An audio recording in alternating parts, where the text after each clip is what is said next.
And then Julie Andrews also she just carries herself like she's royalty. Yeah. Hello, everyone. I'm Felipe. I'm Lillian. And we are the Postmodern family. We're Americans living in the UK reacting to Great Britain. Doe, a deer, a female deer. Ray, a drop of golden sun. Me, a name I call myself. Far, a long, long way to run. So, a needle pulling thread.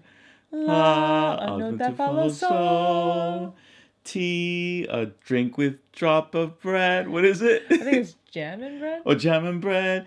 And that brings us back to do. When you know the notes to sing. Is that how you... I don't know. You Ray. can sing most anything.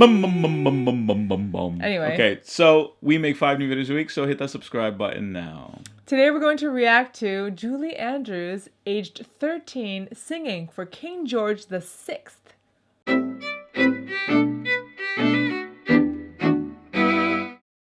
Okay, so I have fallen in love with a new YouTube channel. Well, not a new YouTube channel, a channel that I've just discovered called British Pathé, which is a French word for camera reel. It was named after the inventor, apparently, of the camera reel.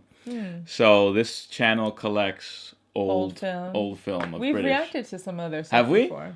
Yes, the tutorial on self-defense came from British Pathé. But that was an American video, wasn't it? No, I don't think so. So yeah, I just started binging on it, and I was like, wow, this is really cool. So clearly we love Julie Andrews because Sound of Music is our favorite film for the children, and it's just such a nice family film to watch. And then she was Mary Poppins. And if British you didn't know, I am a singer, vocalist. As am I, if you didn't know. I'm a counter tenor. Anyway, I went to university for vocal performance and music education, and I do have some of my songs on sale. If you look up the Postmodern family, I have some classical music. On iTunes, Spotify, and what else? Google Play, everywhere. Yeah, everywhere. So yeah, I guess what are we gonna react to here? We're gonna react to Julie Andrews singing, age 13, for the King. Okay.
Oh, that really makes me sad that our society has degenerated so much. In what sense? What do you mean?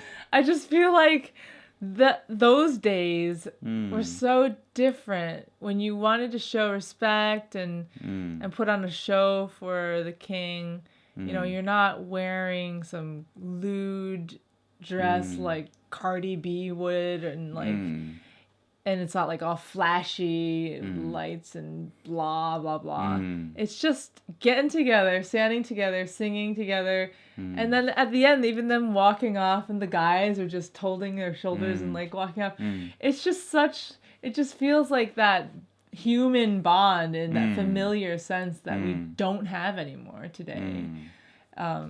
Anyway, what did you think of the singing? It was lovely.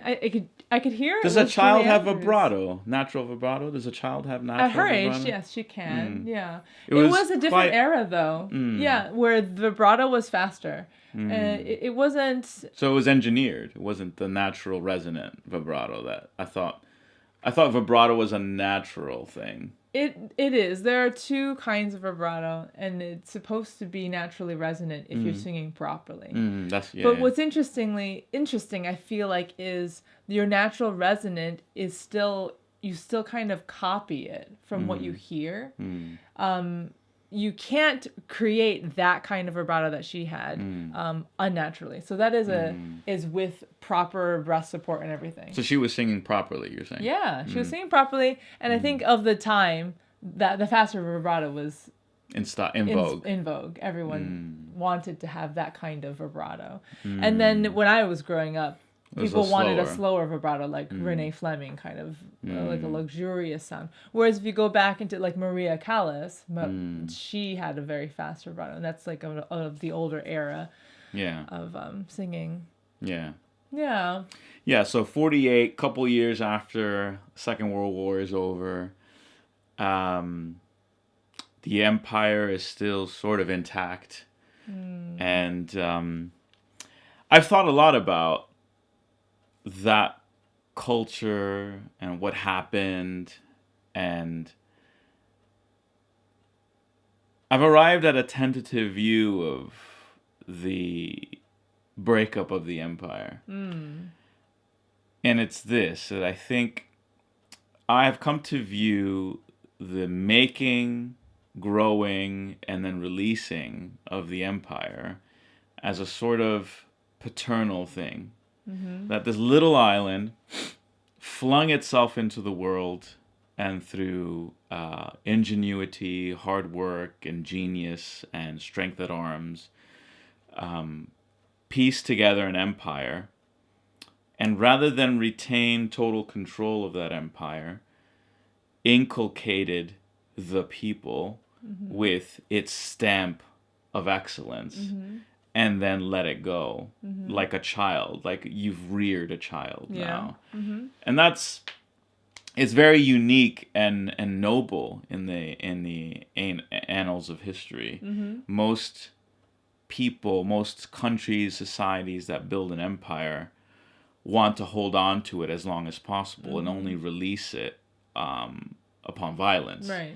But in some instances, it was violence that broke pieces off the empire, but in many instances it was a voluntary release. And I think there was a sense in which, right, we've raised you and now you're on your own. And the Commonwealth is what remains of the empire in a sense, and it's a voluntary organization of the children who are appreciative of the parent.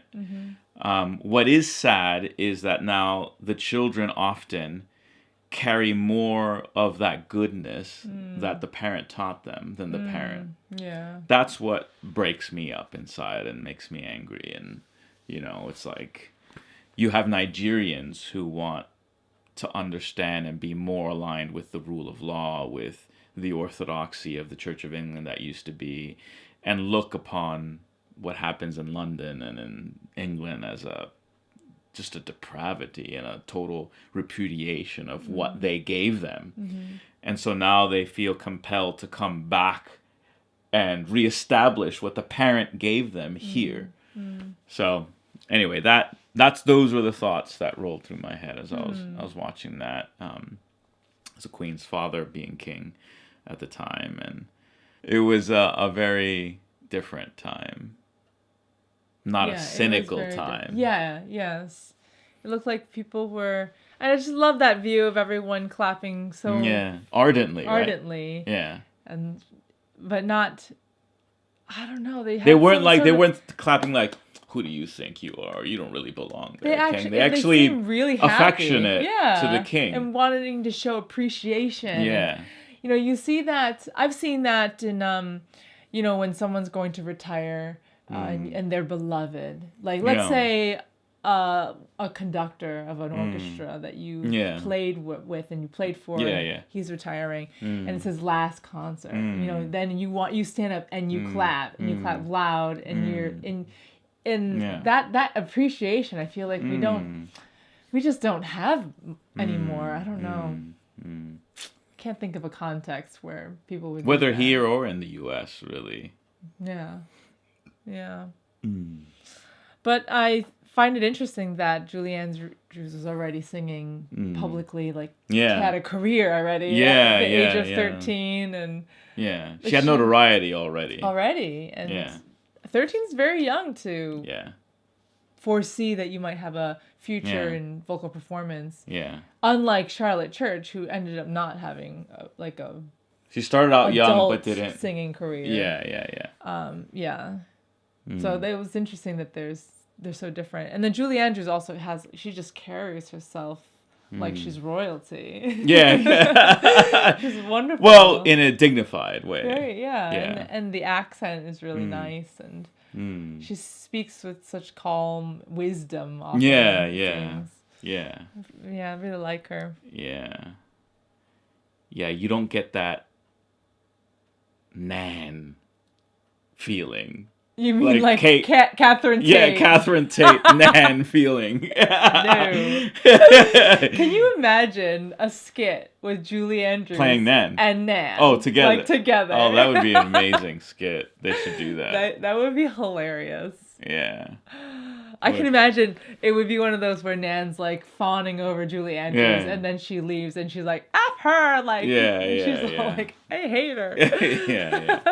Thanks so much for watching this episode. We hope you enjoyed our musical talents, and leave your favorite Julie Andrews songs, comments, anecdotes in the comments. Thanks. Bye. Bye. Toodaloo.